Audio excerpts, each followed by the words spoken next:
الرحمن الرحیم۔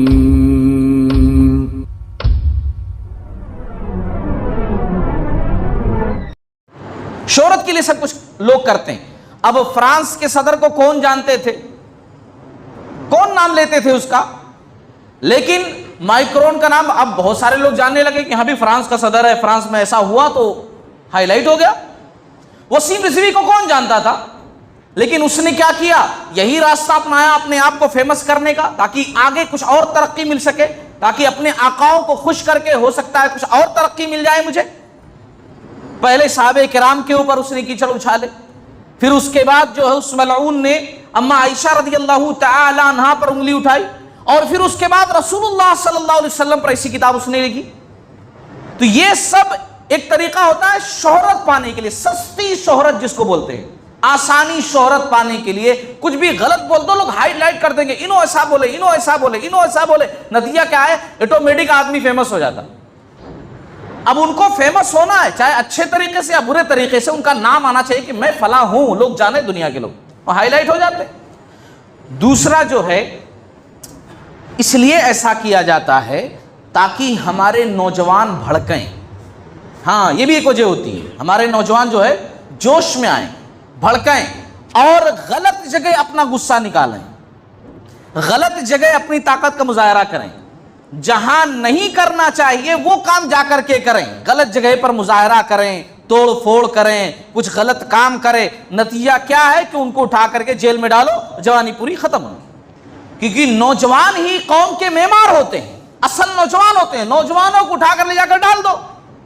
اب ڈالنے کے واسطے کچھ چاہیے تو ایسا کر دو، یہ ایسا بھڑکیں گے، پھر اٹھا کر کے ان کو ڈال دیا جائے گا۔ اس لیے میں آج کے خطبے جمعہ کے اندر اس قسم کی گفتگو نہیں کروں گا کہ آپ لوگوں کو بھڑکاؤں، آپ لوگوں کو خالی جوش دلاؤں، اس کے بعد سب لوگ بولیں کہ واہ کیا زبردست تقریر تھی، کیا ماشاءاللہ، اس کے بعد آپ اپنے گھر کو، میں اپنے گھر کو۔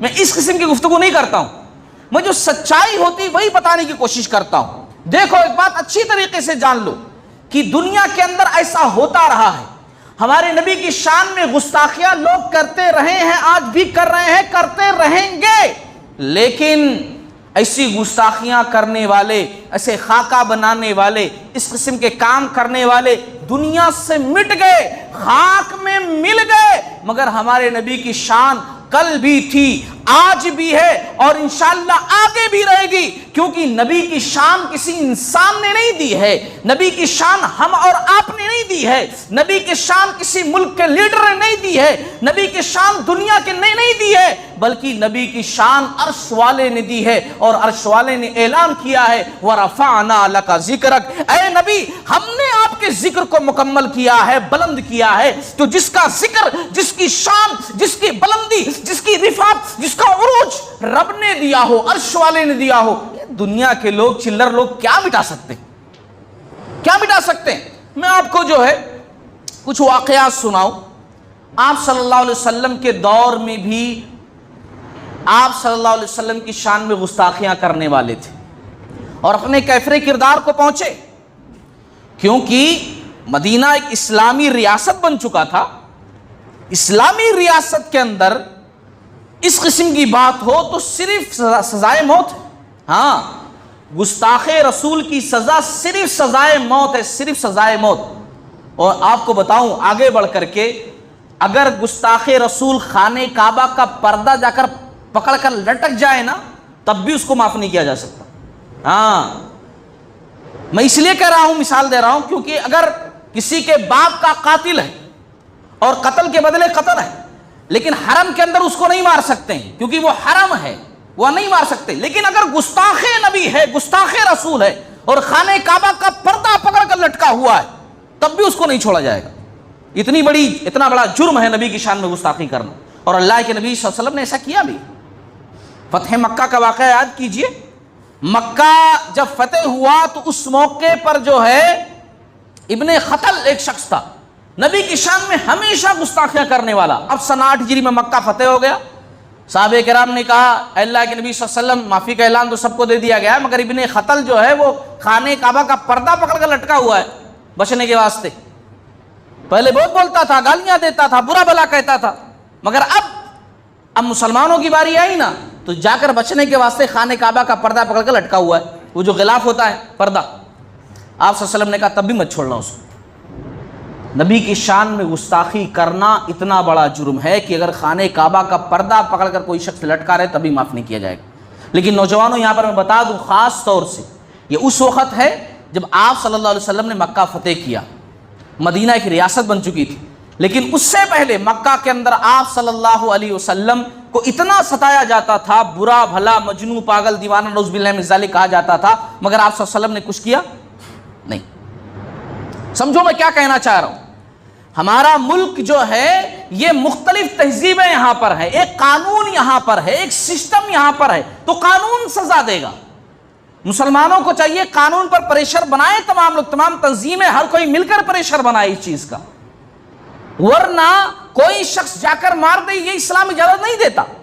اسلام کے اندر جیسے حد ہے، حد بھئی ایک شادی شدہ زانی ہے اس کو پتھر مار مار کر کے ہلاک کر دینا ہے، اب کوئی شخص دو چار لوگ جا کر دیکھ لیے ایک شخص شادی شدہ ہے زنا کر رہا ہے تو کیا لوگ اس کو مار دیں گے ایسے ہی؟ نہیں، اس کو پکڑ کر حکومت کے حوالے کیا جائے گا، اسلامی سسٹم کے، اور اسلام کا جو امام ہوگا، جو امیر ہوگا وہ سنے گا اور گواہی دیں گے کہ ہاں یہ بات صحیح ہے، پھر اس کے بعد وہ سزا سنائے گا۔ ایسا نہیں کہ دیکھے اور مار دیے، ایسا سسٹم نہیں ہے اسلام کے اندر۔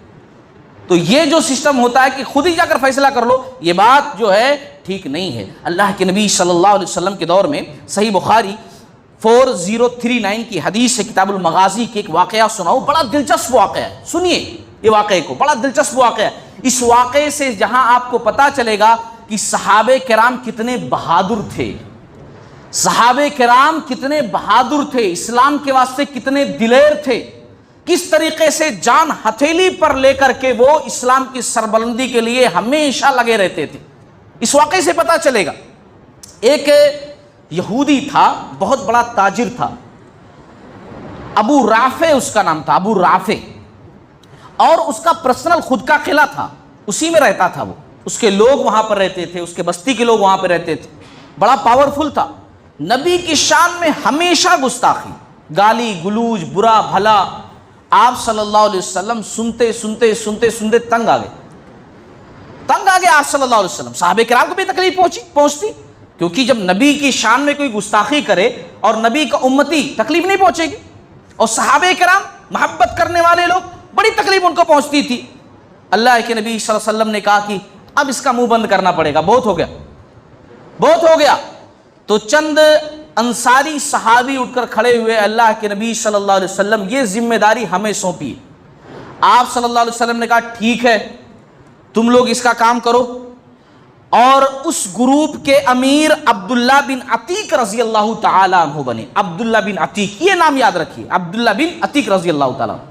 اچھا، عبداللہ بن عتیق رضی اللہ تعالی عنہ جو ہے یہ گئے اس کے قلعے میں، اس کے قلعے کا سسٹم بڑا مضبوط تھا، شام ہوتے ہی جو ہے دروازہ بند کر دیا جاتا تھا، شام ہوتے ہی دروازہ بند کر دیا جاتا تھا، جیسے ہمارے نیلمر کے تعلق سے بتایا جاتا ہے کہ دروازے تھے، کھائی تھی، شام ہوتی دروازہ بند کر دیا جاتا تھا، لوگ آ جا نہیں سکتے تھے، اس قسم کا دروازہ تھا اس کے قلعے کے اندر۔ تو یہ کیا کیے، اب اندر جانا ہے مگر وہاں دربان جو بیٹھے ہیں وہ پہچانتے نہیں ہیں، کیسے جانے دیں گے، تو یہ شام ہونے کا انتظار کیے۔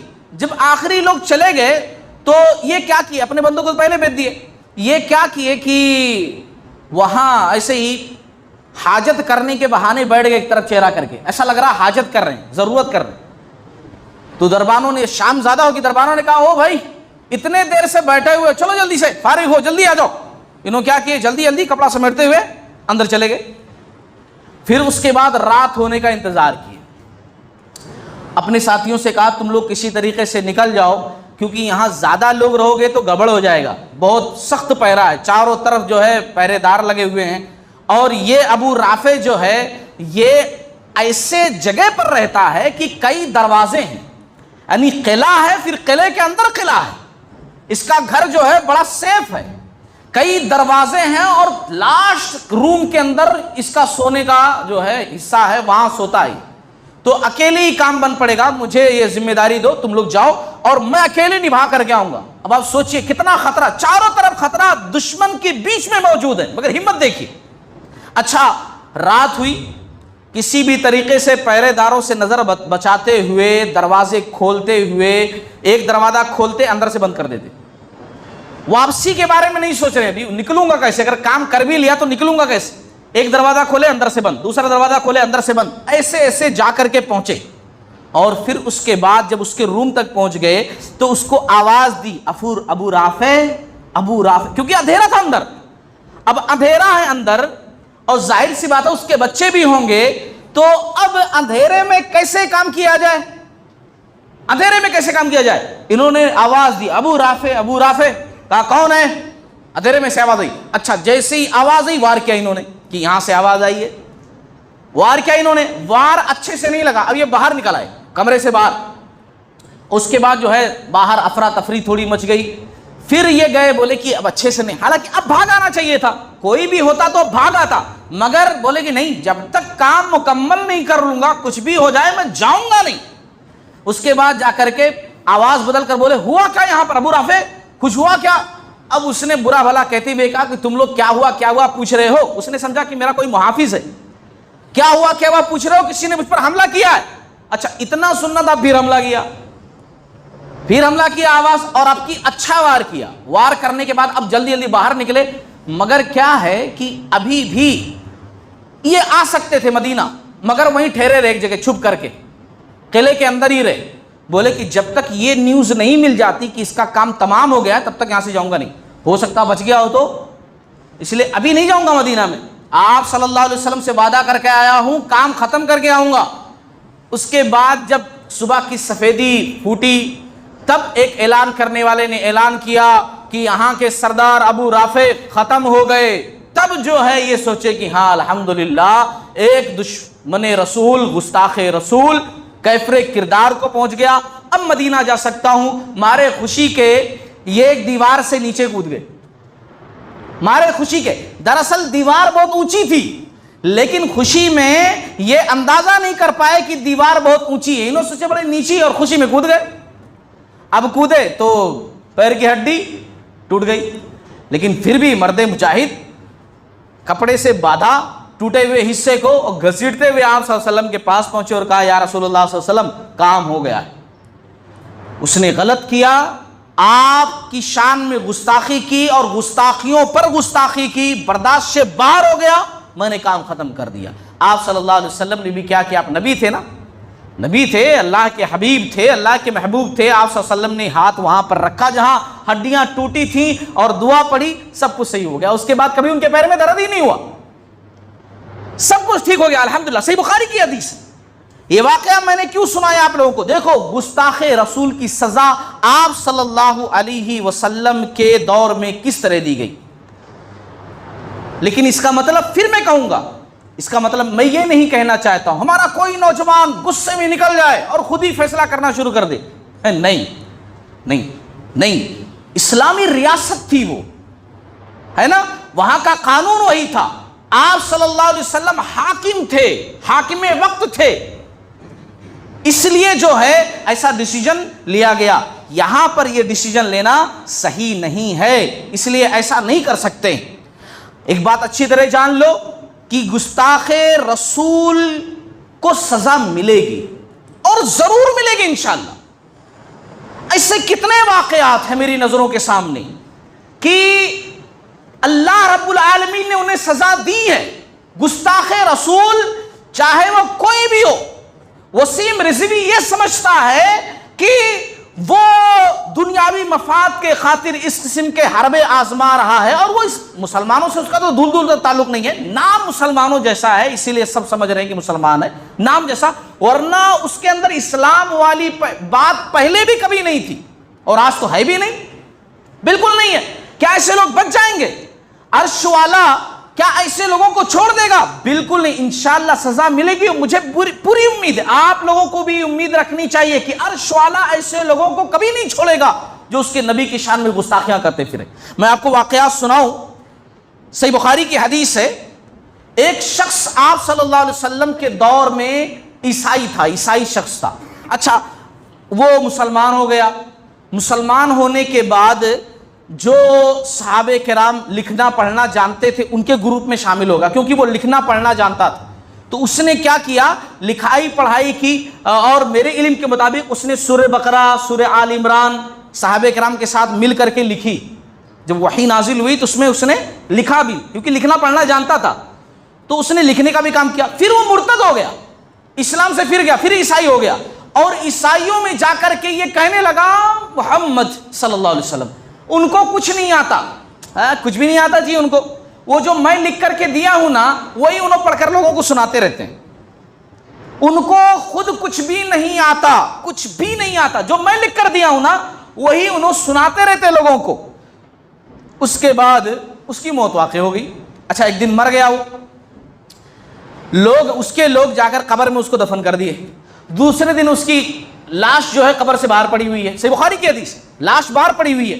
عیسائی لوگ گئے, اس کے ماننے والے کہنے لگے یہ محمد صلی اللہ علیہ وسلم ان کے ساتھیوں کا کارنامہ ہے, وہ لوگوں کو ڈرانے کے واسطے لاش باہر نکال دیے ہوں گے. وہ لوگ کیا کہ دوسری قبر کھودے, بہت گہری, اس کے اندر دفن کر دی.